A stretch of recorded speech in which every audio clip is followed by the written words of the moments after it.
ஸ்ரீ மாத்ரே நமக. நமஸ்காரம் ஃப்ரெண்ட்ஸ்.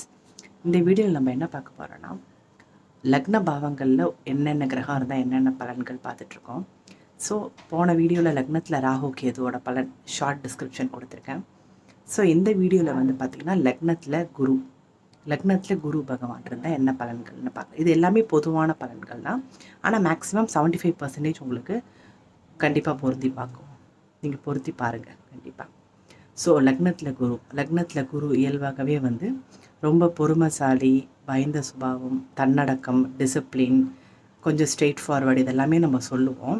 இதெல்லாம் ஜென்ரல் கேரக்டர் ஆஃப் குரு பகவான். ஆமாம். ஆனால் பார்த்திங்கன்னா ஜென்ரலாக குரு பகவானுக்கு வந்து எதையுமே வெளிப்படையாக பேசுகிற தன்மை இருக்கும். எந்த விஷயத்தையுமே மறைச்சி பேச மாட்டாங்க. அதே சமயம் கொஞ்சம் பயந்த சுபாவமும் இருக்கும். ஹார்ஷாக பேச மாட்டாங்க. நீங்கள் பார்த்தீங்கன்னா ஒரு விஷயம் ஆரம்பிக்கிறதுக்கு முன்னாடி ஹார்ஷாக கத்தி பேசுகிறதுலாம் அவங்களுக்கு தெரியாது. ஸோ கொஞ்சம் ஸ்லோவாக தான் பேசுவாங்க லக்னத்தில் குரு இருக்கிறவங்க. அதே மாதிரி பார்த்திங்கன்னா அவங்களுக்கு குரு தசை வரும்போது கண்டிப்பாக அவங்களுக்கு வெயிட் போடுறாங்க, வெயிட் கெயின் ஆகுது லக்னத்தில் குரு இருக்கிறவங்களுக்கு. லக்னத்தில் குரு இருக்கிறவங்களுக்கும் சரி, லக்னத்தை குரு பார்க்குறவங்களுக்கும் சரி, லக்னாதிபதி குரு தொடர்பு இருக்கிறவங்களுக்கும் சரி, அவங்க வந்து குரு தசை நடக்கும்போது கண்டிப்பாக வெயிட் கெயின் பண்ணுறாங்க. நீங்கள் அதை செக் பண்ணி பார்த்துட்டு எனக்கு கமெண்ட் பண்ணுங்கள். அதே மாதிரி பார்த்திங்கன்னா லக்னத்தில் குரு இருக்கிறவங்களுக்கு வந்து நிறையா பேச்சாற்றல் இருக்கும். பேச்சாற்றல் இந்த சென்ஸ் எப்படின்னா, அடுத்தவங்கள மோட்டிவேட் பண்ணிவிட்டு கைட் பண்ணுறது அதிகமாகவே அவங்களுக்கு பை த பர்த் இருக்கும்.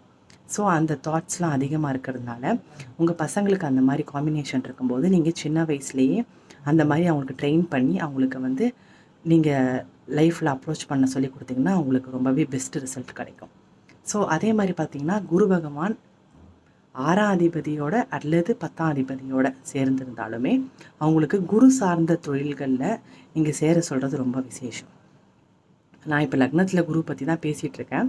கொஞ்சம் அப்படியே டாபிக் எல்லா பாவத்தை பற்றி பேசிட்டேன். ஸோ நீங்கள் லக்னத்தில் குரு பகவான் மட்டும் நீங்கள் யோசித்து பார்த்துக்கோங்க. உங்களுக்கு அதே மாதிரி இருந்ததுன்னா எனக்கு கமெண்ட் பண்ணுங்கள். இல்லை வேறு என்ன கேரக்டர் எக்ஸ்ட்ரா உங்களுக்கு இருக்குன்றதையும் எனக்கு கமெண்ட் பண்ணுங்கள். ஸோ லக்னத்தில் குரு பகவான் வந்து எப்பயுமே அவங்கள ப்ரொடெக்ட் பண்ணுவாங்க. அதே மாதிரி அந்த ஜாதகர் வந்து தன்னை ப்ரொடெக்ட் பண்ணிக்கிறதுக்கான நிறையா தன்னை ப்ரொடெக்ட் பண்ணிக்கிறது நிறையா தாட்ஸ் இருக்கும் அவங்களுக்கு. எப்படியும் நம்ம எந்த ப்ராப்ளம் சிக்கக்கூடாதுன்ற தாட்ஸ் அவங்களுக்கு இருக்கும். அதே மாதிரி தேவையில்லாத ப்ராப்ளம்ஸில் போய் இறங்க மாட்டாங்க அவங்க லக்னத்தில் குரு இருக்கிறவங்க. அதனால் வந்து குரு பகவான் நிறைய இடத்துல வந்து அவங்கள ப்ரொடெக்ட் பண்ணுவாங்க. அட் த சேம் டைம் ஏமாளியாக இருப்பாங்க. அதை மட்டும் நீங்கள் உங்கள் குழந்தைங்களுக்கு சின்ன வயசுலேயே வந்து சொல்லிக் கொடுக்கணும். இது மாதிரி யார்கிட்டையும் ஏமாந்து போகக்கூடாதுன்னு நீங்கள் சொல்லிக் கொடுக்கணும் லக்னத்தில் குரு இருந்ததுன்னா. ஸோ இது சின்ன டிஸ்கிரிப்ஷன் தான் ஃப்ரெண்ட்ஸ். உங்களுக்கு என்ன மாதிரி இருக்குதுன்னு பார்த்துட்டு எனக்கு கமெண்ட்ஸ் பண்ணுங்கள், ஷேர் பண்ணுங்கள், சப்ஸ்கிரைப் பண்ணுங்கள்.